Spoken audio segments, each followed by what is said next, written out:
കോഴിക്കോട് മുക്കത്ത് ഓപ്പറേഷനായി അധികം പണം ആവശ്യപ്പെട്ട് ചികിത്സ നിഷേധിച്ചതായി പരാതി.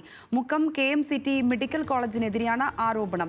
അപകടത്തിൽ ഗുരുതര പരിക്കേറ്റ ചികിത്സ തേടിയ യുവാവിനോടാണ് ആശുപത്രി അധികൃതർ 30,000 രൂപ അധികം ആവശ്യപ്പെട്ടത്. രാവിലെ 10 മണിക്ക് ആശുപത്രിയിൽ എത്തിച്ച രോഗിക്ക് വൈകിട്ട് 6 മണി വരെ ചികിത്സ നിഷേധിച്ചതായും ആരോപണമുണ്ട്. വിവരങ്ങളുമായി രമ്യ ദാസ് ചേരുന്നുണ്ട്. രമ്യ, എന്താണ് ഈ സംഭവം? വിശദമായി. സംഗീത, കൂടരഞ്ഞി സ്വദേശിയായ സായിബു ചെറിയാനാണ് ഇന്ന് ഇത്തരത്തിലൊരു നടപടി KMCTയുടെ ഭാഗത്തുനിന്നുണ്ടാവുന്നത്. അതായത് രാവിലെ ഒരു അപകടത്തിലുമായി പരിക്കേറ്റ് കാലിന് ഗുരുതരമായി പരിക്കേറ്റിരുന്നു ഇയാൾക്ക്. ആശുപത്രിയിൽ പ്രവേശിപ്പിക്കുകയായിരുന്നു. എന്നാൽ ഡോക്ടറെ കാണിച്ചതിന് ശേഷം 2 ശസ്ത്രക്രിയകളാണ് ഡോക്ടർ ഇയാൾക്ക് നിർദ്ദേശിച്ചത്.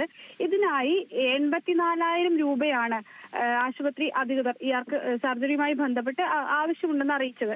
എന്നാൽ ഇൻഷുറൻസ് പരിരക്ഷ ഉണ്ടായിരുന്നു. എന്നാൽ അതിന് മുൻപായി ഏകദേശം 30,000 രൂപയോളം ഹോസ്പിറ്റലിൽ ബില്ലായി അടയ്ക്കണം എന്നുള്ളതാണ് ആശുപത്രി അധികൃതർ ആവശ്യപ്പെട്ടത്.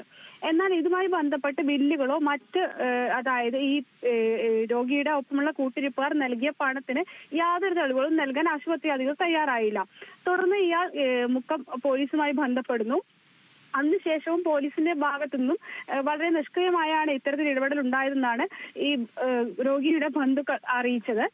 തുടർന്ന് മറ്റൊരു ആശുപത്രിയിൽ ഈ രോഗിയെ പ്രവേശിപ്പിച്ചു. അതായത് രാവിലെ 10 മണിയോടുകൂടി ഈ KMCTയിൽ പ്രവേശിപ്പിച്ച രോഗിക്ക് 6 മണിയായിട്ടും ഇത്തരത്തിൽ ഈ സർജറിക്ക് ആവശ്യമായ നടപടികളോ മറ്റ് രോഗിക്ക് വേണ്ട പരിചരണമോ ആശുപത്രിയിൽ നിന്നും ഉണ്ടായില്ല തുടങ്ങിയ ആരോപണങ്ങളാണ് ഇപ്പോൾ ഈ ബന്ധുക്കൾ പറയുന്നത്. ശരി രമ്യ, വ്യക്തമാണ് കാര്യങ്ങൾ. കോഴിക്കോട് നിന്ന് രമ്യ ദാസാണ് വിശദാംശങ്ങൾ പങ്കുവച്ചത്.